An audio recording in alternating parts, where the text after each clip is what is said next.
Eu posso tentar avançar, mas não é que eu tenha assim o resumo todo, mas ou seja, não consegui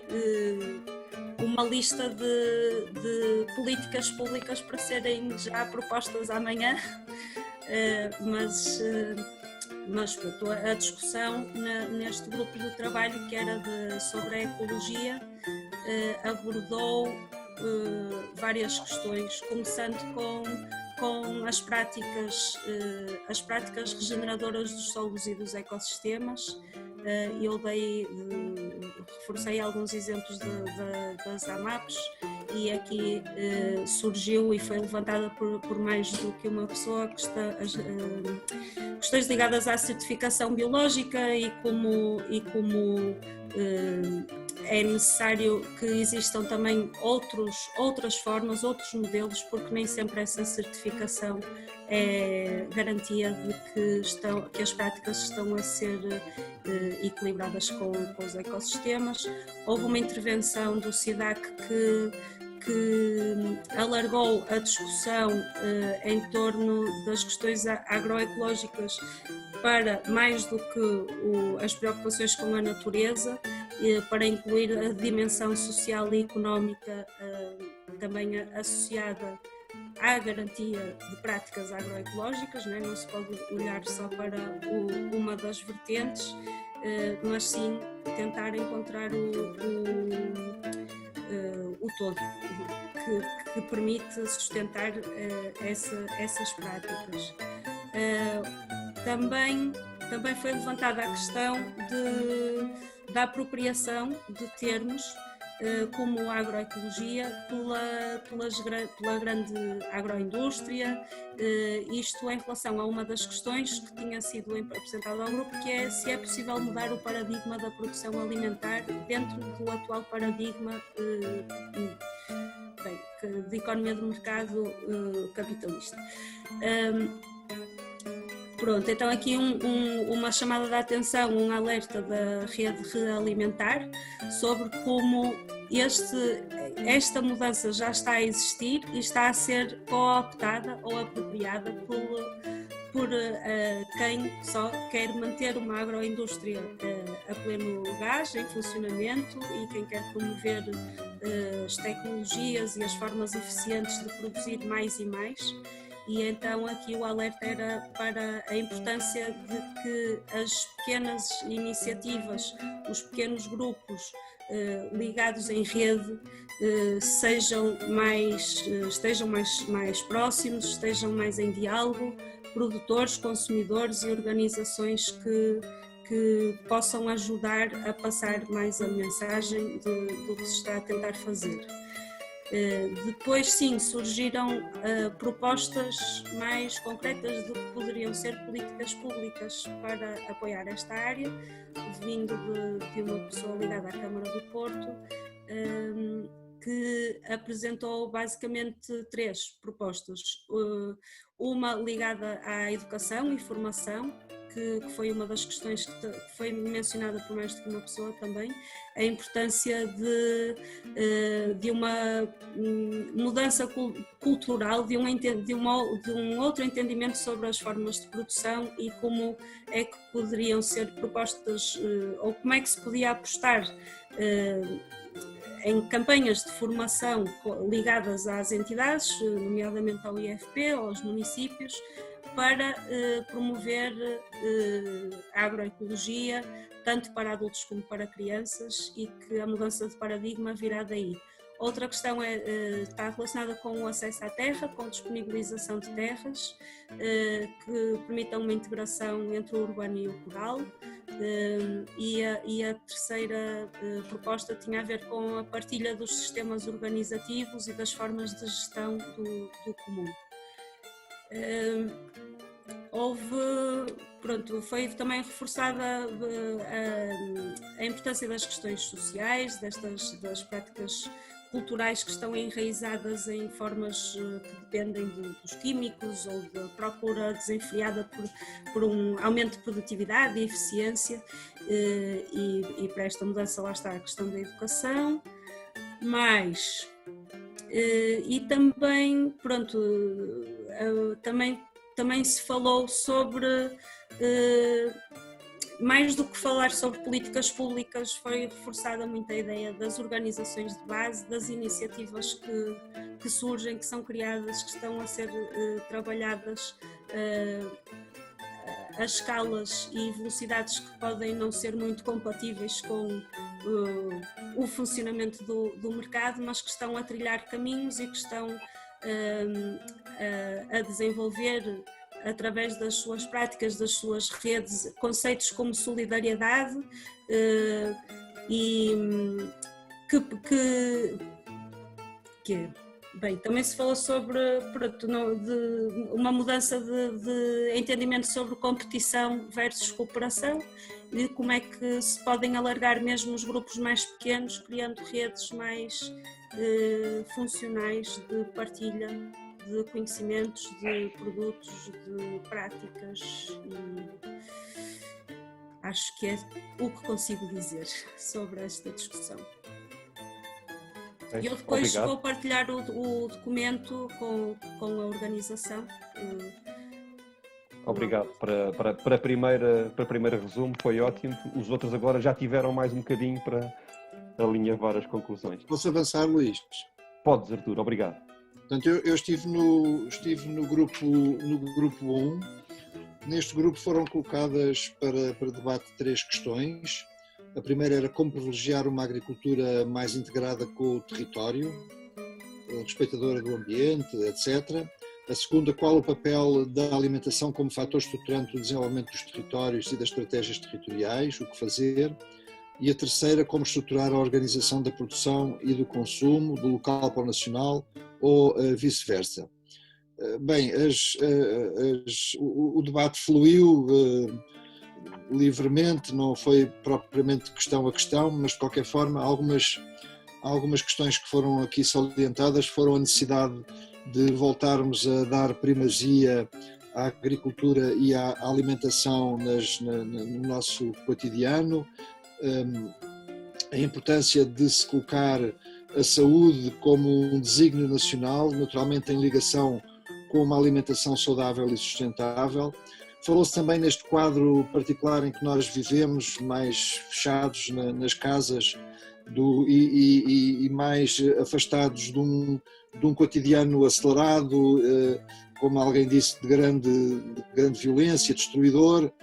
em que não há tempo para nada, mas neste período em que voltamos a estar mais em casa, a importância que foi dada de novo ao ato de cozinhar, ao ato de olhar para os alimentos de uma outra forma, de pensar a alimentação de uma outra forma, mais distantes de rotinas por vezes associadas a restaurantes e etc. Depois, em termos de ideias, de propostas, falou-se, por exemplo, da ideia de criar redes concelhias de produção e consumo, articulando as autarquias, o setor da educação, a saúde, os produtores, redes que poderiam ser também apoiadas pela Rede Rural Nacional. Aliás, eu referi logo na minha intervenção introdutória que têm surgido aí em vários contextos os chamados conselhos locais de alimentação, que vão um pouco ao encontro desta proposta que foi feita aqui no grupo. Olhar também para a ideia de bacias alimentares, ou seja, em cada território está associado a uma comunidade de produtores e de determinado tipo de produtos, tem um determinado potencial produtivo, procurar articular essa comunidade de produtores com a comunidade de consumidores e também criando laços entre bacias alimentares que estão naturalmente associadas a produtos diferentes, explorando no fundo as diferentes potencialidades e que permitam assegurar o abastecimento em diversidade de produtos. Depois falou-se também na importância de uma comunicação mais centralizada das iniciativas alternativas, ou seja, enquanto que as grandes cadeias de distribuição produzem os seus catálogos e produzem e têm os seus próprios meios de comunicação muito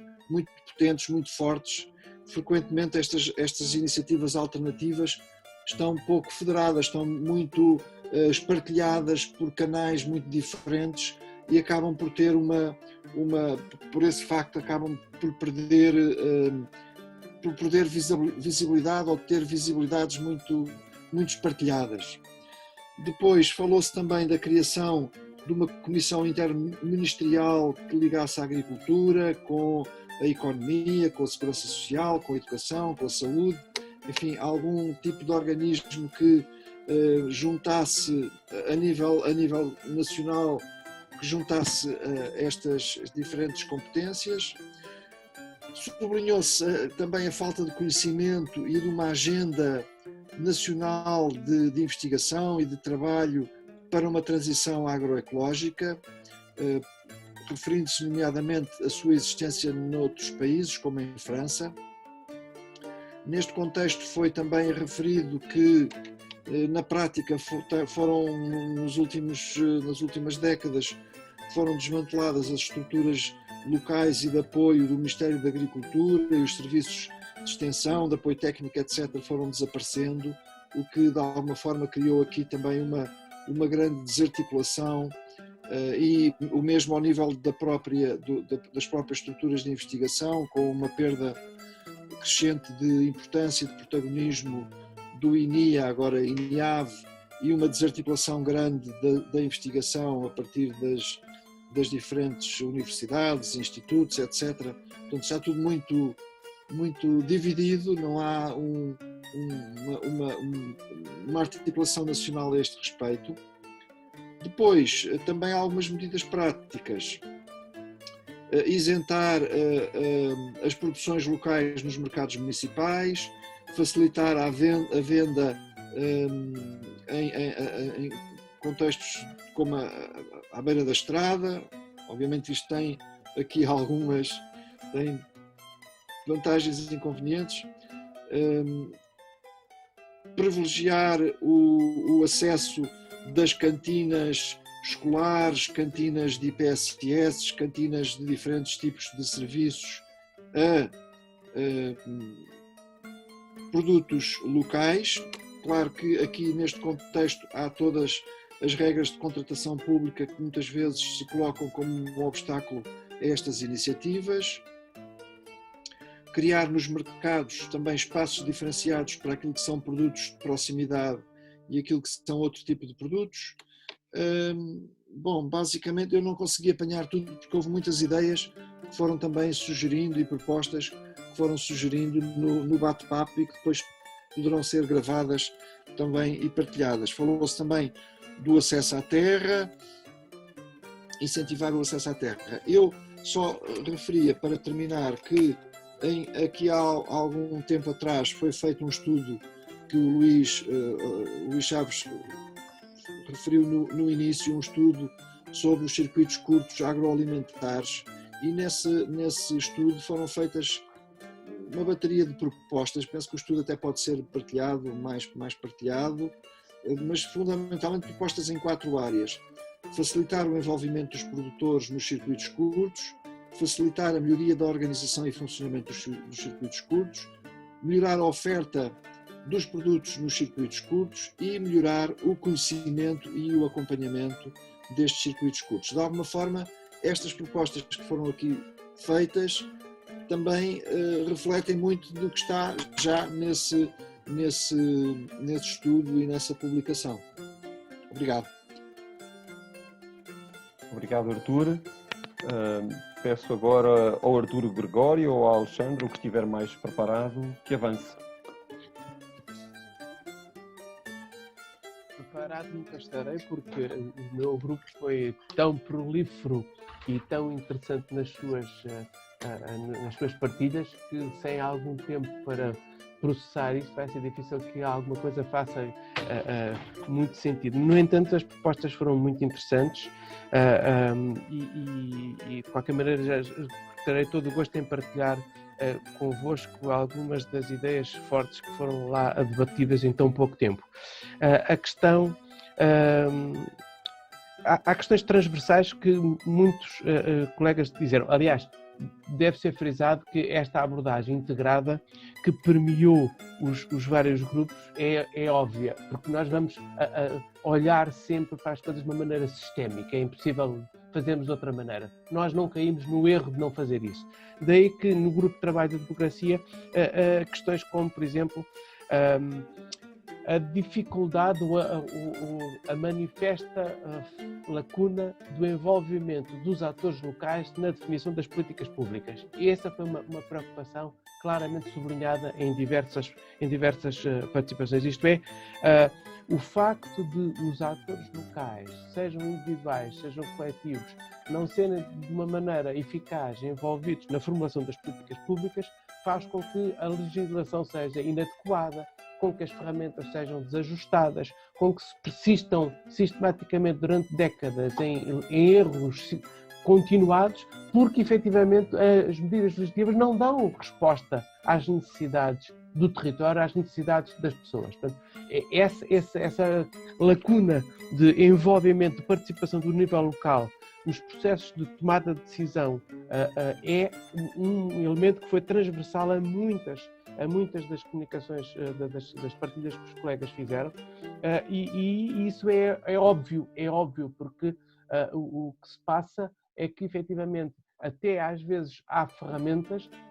mas são inadequadas ou são tornadas de tal maneira complexas que não são eficazes. Portanto, é necessário aumentar,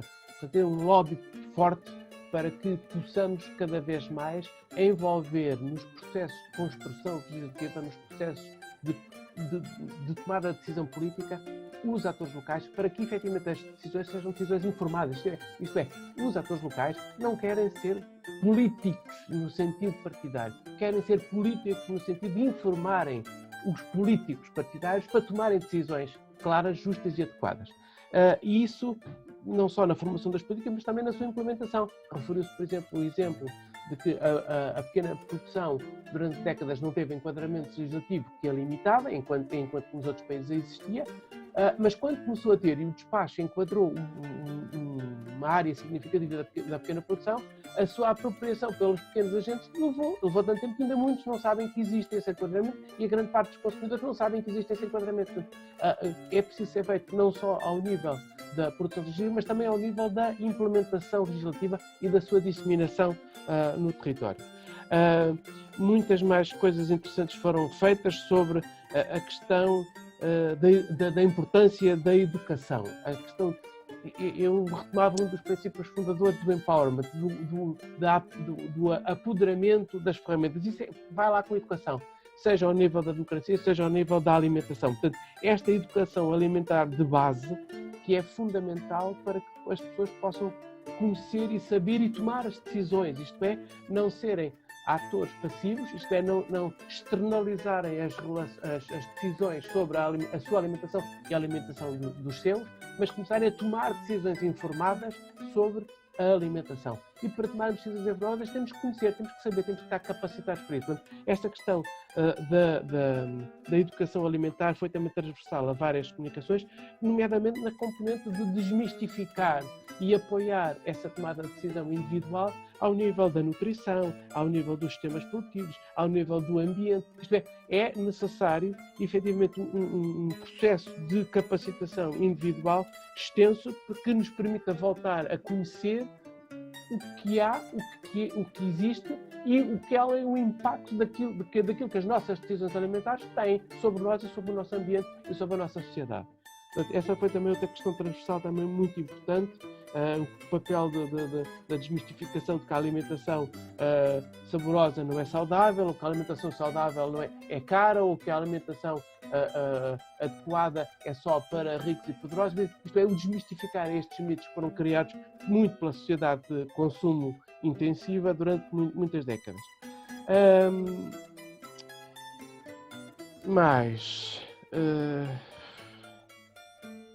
Uma questão fundamental é a questão da discriminação, e no painel da participação da democracia não podia deixar de ser a questão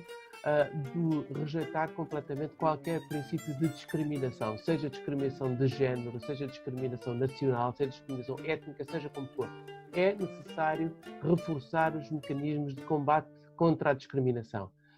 É claro que há discriminação positiva. A alimentação foi, sempre é e sempre há de ser uma atividade predominantemente feminina. Isto é cultural em todas as sociedades, em todo o mundo. Mas isso não é um obstáculo para que sejam excluídos ou sejam minimizados os contributos e os papéis de muitas outras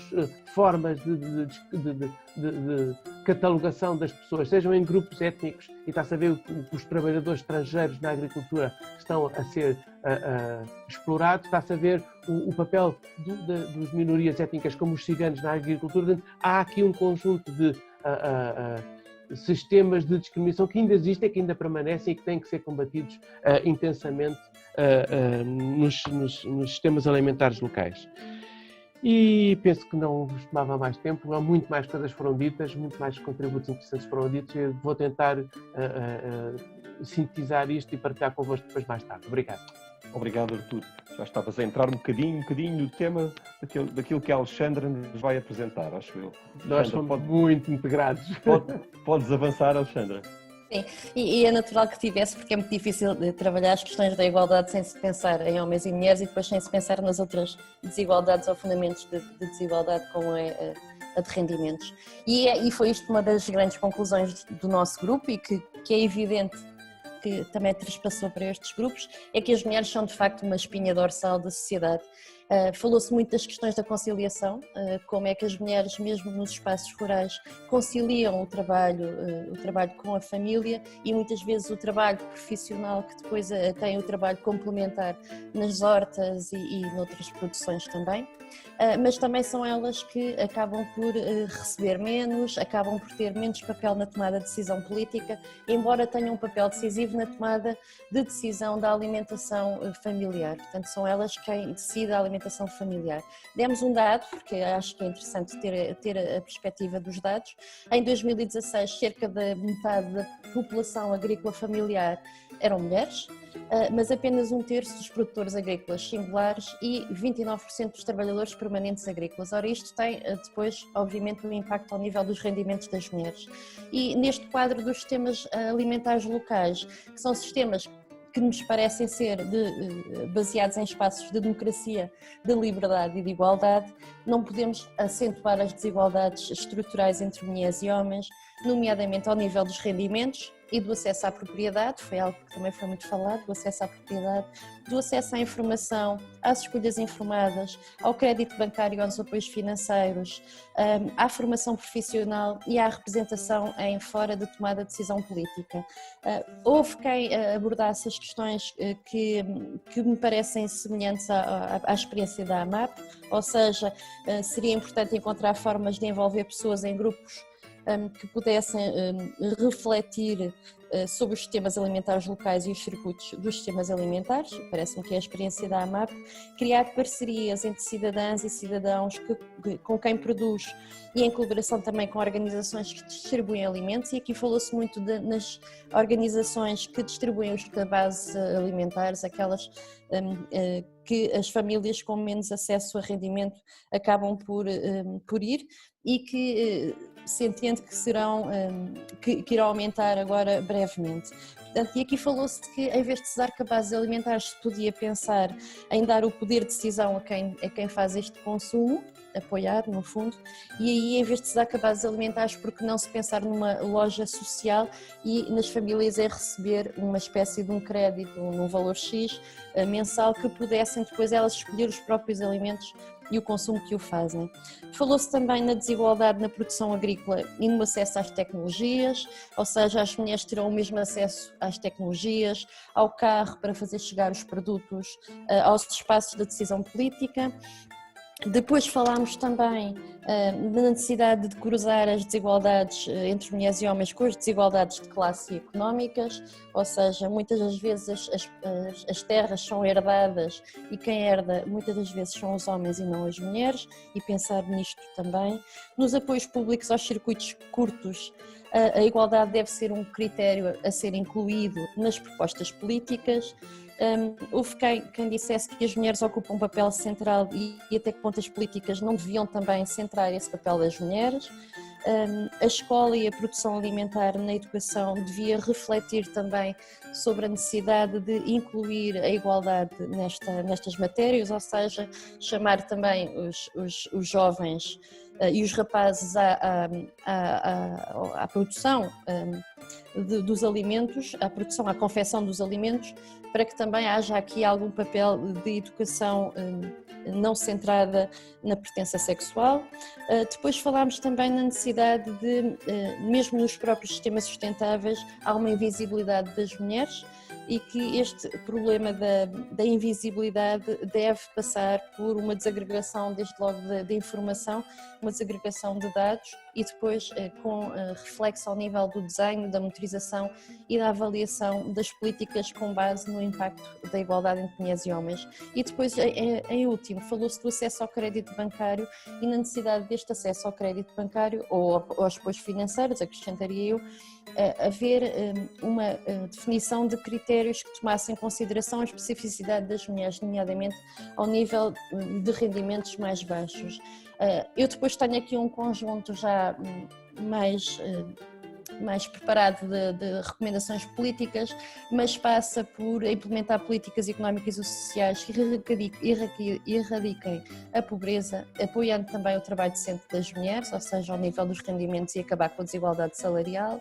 Depois criar condições para que as mulheres possam participar plenamente na elaboração e na execução dos planos de desenvolvimento a todos os níveis e realizar as avaliações com impacto na igualdade entre mulheres e homens. E fico por aqui, Luís. Okay, obrigado. Eu acho que também me fico por aqui, porque nós já estamos a deslizar um bocadinho no tempo. Queria agradecer, em nome desta parceria, o trabalho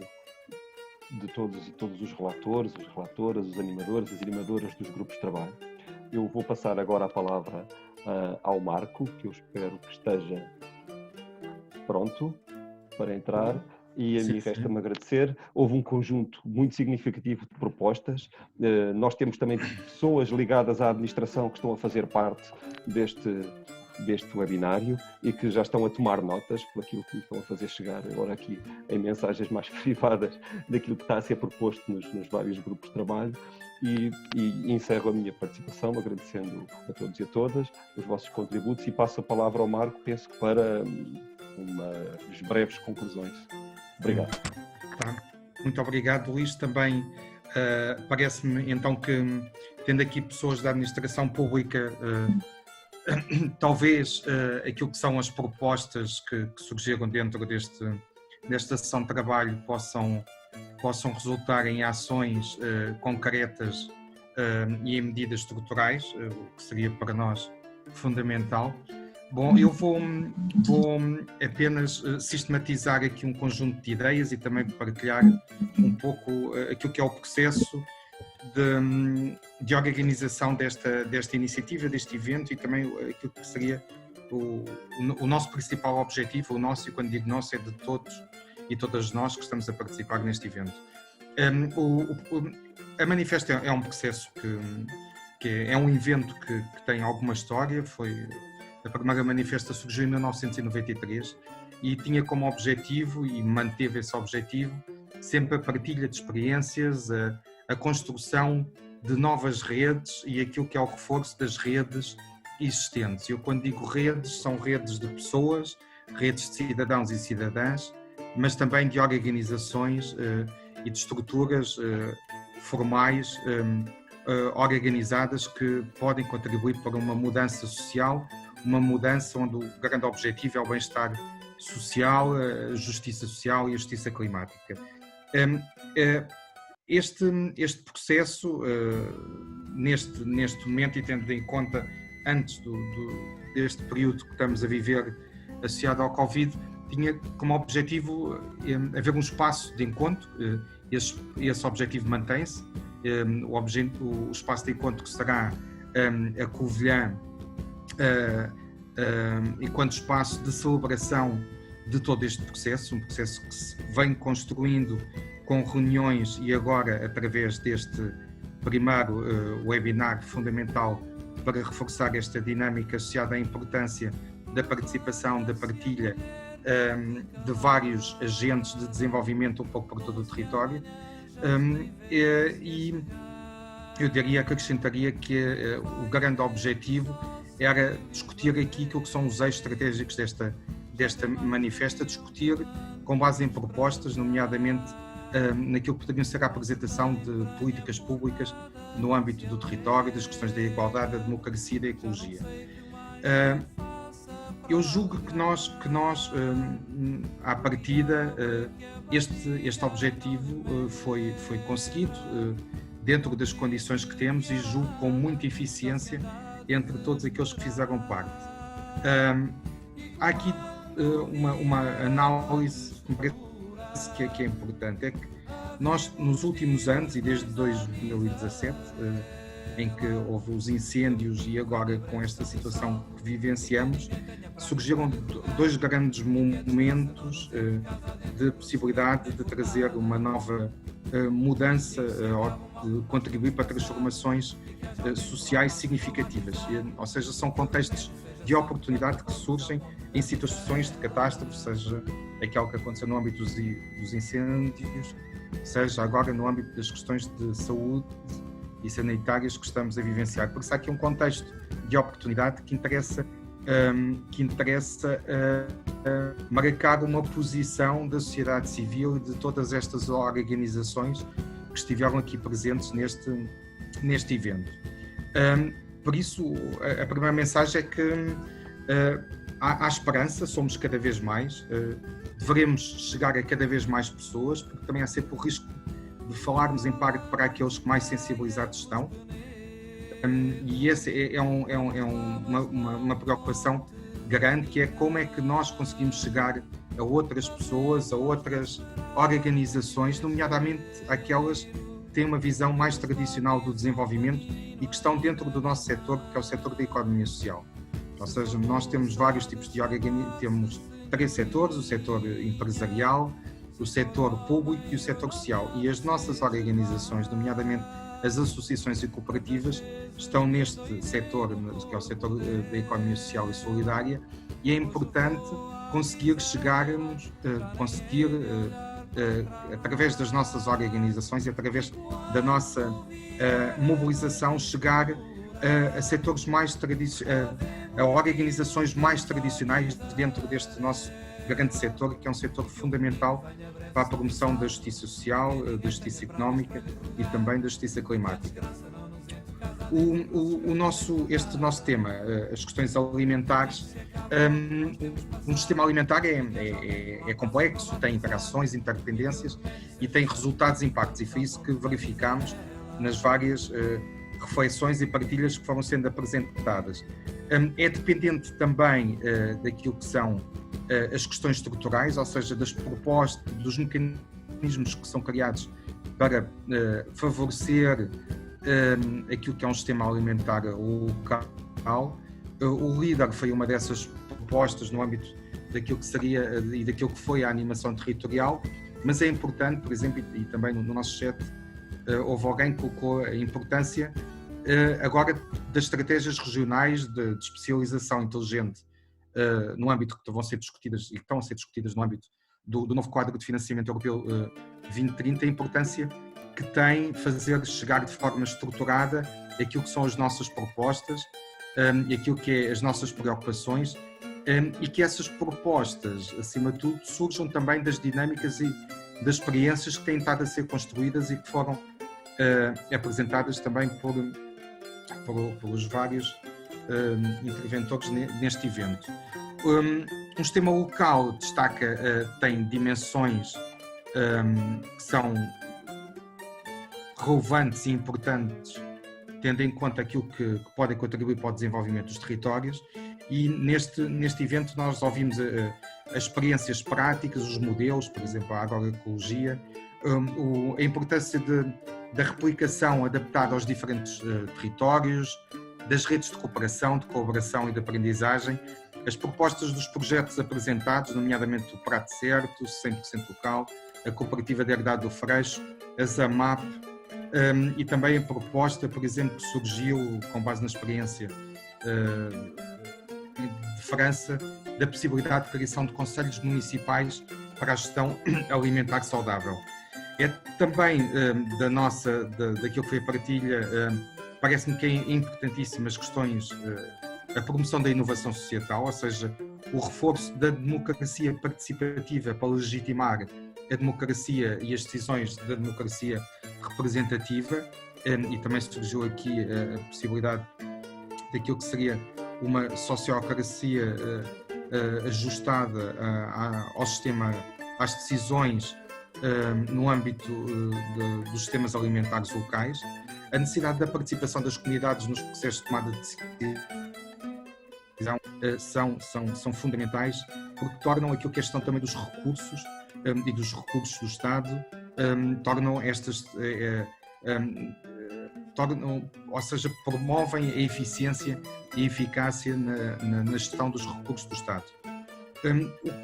Também parece-me fundamental levantar aqui a questão da comunicação,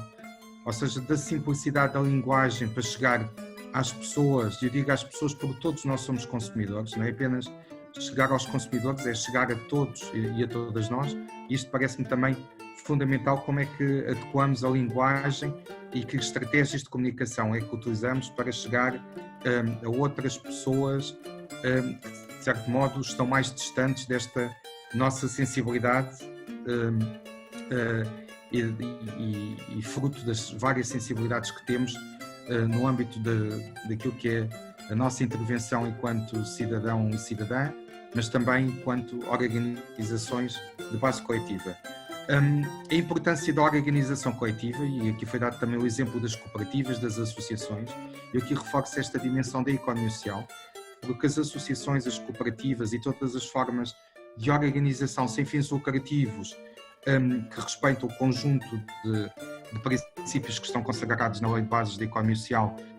que pode e deve ser melhorada, mas todos nós fazemos parte deste grande setor, e este setor é também constituído, por exemplo, pelas IPSS, pelas mutualidades, pelas misericórdias, e é importante nós pensarmos como é que os setores mais tradicionais no âmbito da economia social são setores, são organizações promotoras da transformação social, no sentido de também eles promoverem sistemas alimentares locais mais saudáveis, mais equilibrados, mais adequados àquilo que é as dinâmicas da própria natureza, dinâmicas, ou seja, do equilíbrio da própria natureza. A importância também da alimentação enquanto bem comum em gestão com os outros bens comuns, também no âmbito da promoção da igualdade de género, da justiça social e da justiça climática, e por fim a importância da educação e da pedagogia para a transformação social, que é aquela que a todos e todas nós nos une e que nos uniu aqui neste evento. Eu julgo que o grande desafio que se mantém é como é que nós nos organizamos enquanto rede de redes para nos tornarmos mais eficientes e eficazes enquanto sociedade civil organizada, para conseguirmos contribuir para a implementação de novas políticas públicas. E o tempo hoje foi escasso, mas a dificuldade que temos, por vezes, em nos organizarmos para termos uma voz mais coletiva, mais concertada, mais convergente no sentido da afirmação daquilo que são as nossas preocupações, os nossos princípios, parece-me que é fundamental. Aliás, e também esse trabalho essa reflexão já foi aqui levantada. Eu terminaria agradecendo ao consórcio das várias entidades que fazem parte da organização da Manifesta e das pessoas que aqui estão representadas, dos facilitadores, dos relatores. Começaria pelo Luís Chaves, que foi a pessoa que abriu este evento e que fez uma ótima gestão de todo este processo, tal e qual como todos os outros oradores e oradoras, ao Artur Cristóvão, ao Alfredo Cedim, ao Artur Gregório e à Vânia Martins, à Sária Moreira, ao Álvaro Segás, à Graça Rojão, à Alexandra Silva, ao Álvaro Fonseca, à Sara Morar e também à Célia Lavada e representação da equipa da Animar, que foi a equipa que esteve por trás da organização logística do evento, em parceria com as várias entidades, em sintonia com as entidades,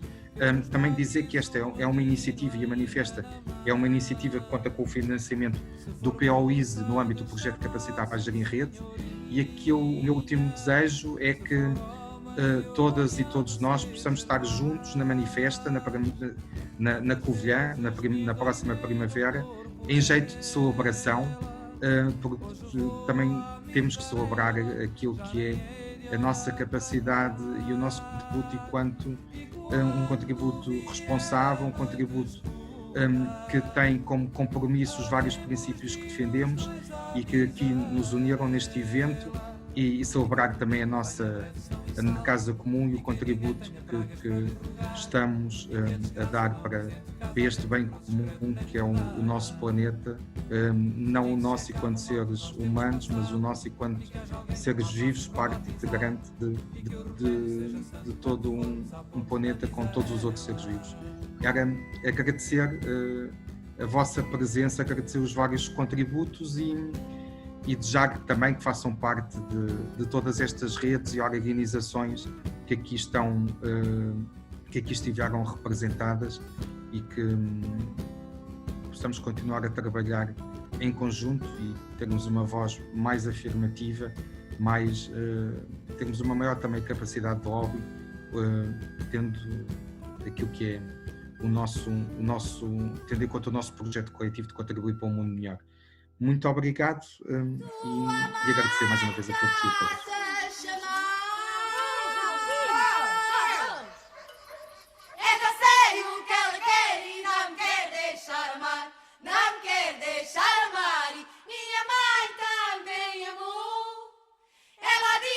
Pequenina, minha mãe lavou. Joguei